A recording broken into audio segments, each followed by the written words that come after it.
Ang itatanong ko po ay ganito. Si Jesucristo ba at si Miguel Arcangel ay magkaibang nilalang?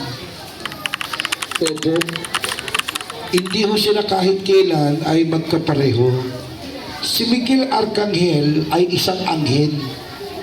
Alam niyo bang si Miguel Arcangel lumuluhod at sumasamba kay Kristo? Pakinggan mo, sabi sa Biblia, Hebreo 1:6, basa. At muli, nang dinadala niya ang panganay sa sangkalupaan, ay sinasabi, at sambahin siya ng lahat ng mga anghel ng Diyos. Si Arcangel po, isang uri ng anghel na siya yung tagalaban kay Satanas eh. Parang gladiator si Michael Arcangel. Siya yung lalaban kay Satanas na anghel. Meron namang anghel, kerubin. Kerub, ibig sabihin ng kerub, isang anghel na nagbabantay naman ng mga kayamanan sa langit. Isa doon si Lucifer. Dati ginang kanyang trabaho eh. Tagabantay ng kayamanan sa langit sa Genesis chapter 3. Kaso nagyabang, naging gusto niya maging katulad siya ng Diyos, binagsak siya, naging Satanas siya at Diablo. Meron namang isang anghel, Serapin. Sabi niyo nga ako, Serapin. Yung Serapin naman doon, ang trabaho ng kapatid, nandun yung sa harapan ng trono ng Diyos. Walang ginawa kundi banal. Banal. Yun po'y nasa Isaiah chapter 6, verse 1 to 3. So, mayroong mga iba't ibang anghel. May Serapin, mayroong kerubin, may archangel, mayroon naman pong anghel dinagwardya. Yun namang anghel dinagwardya, bawat lingkod ng Diyos na naririto ngayong gabi, mayroong isang anghel na nagbabantay sa atin. Ang hindi pumalakpak lalayasan ng anghel, palakpakan ng Diyos. Ayaw nyo ba lang may anghel kayo?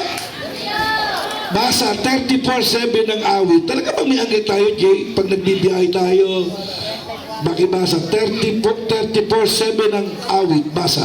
Ang anghel ng Panginoon ay humahantong sa buong palibot ng nangatatakot sa Kanya at ipinagsasanggalang sila. Anong meron pa isang uri ng anghel, Jay? Yung tinatawag pong Anghel de la Guardia. Anong trabaho niyan? Ito po yung mga nagsasanggalang, nag-iingat, nagpo-protect sa mga lingkod ng Diyos. Sabihin niyo nga ako, salamat sa Diyos.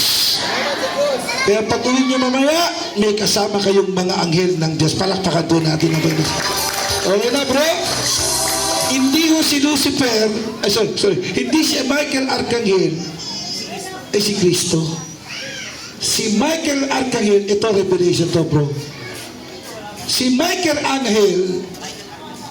Arcangel, dahil kay Kristo, nilalang si Michael Arcangel. At kung wala si Kristo, wala si Michael Arcangel, bro. Basa, Colosas 1:16. Ito po sabi ng Biblia.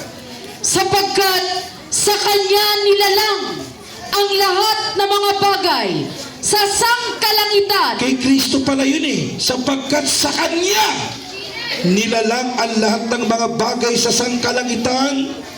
Tuloy. At sa sangkalupaan. Tuloy. Na mga bagay na nakikita at ang mga bagay na di nakikita. Maging mga luklukan o mga pagsakop o mga pamunuan o mga kapangyarihan. tuloy. Lahat ng mga bagay ay nilalang sa pamamagitan niya at ukol sa Kanya. 17.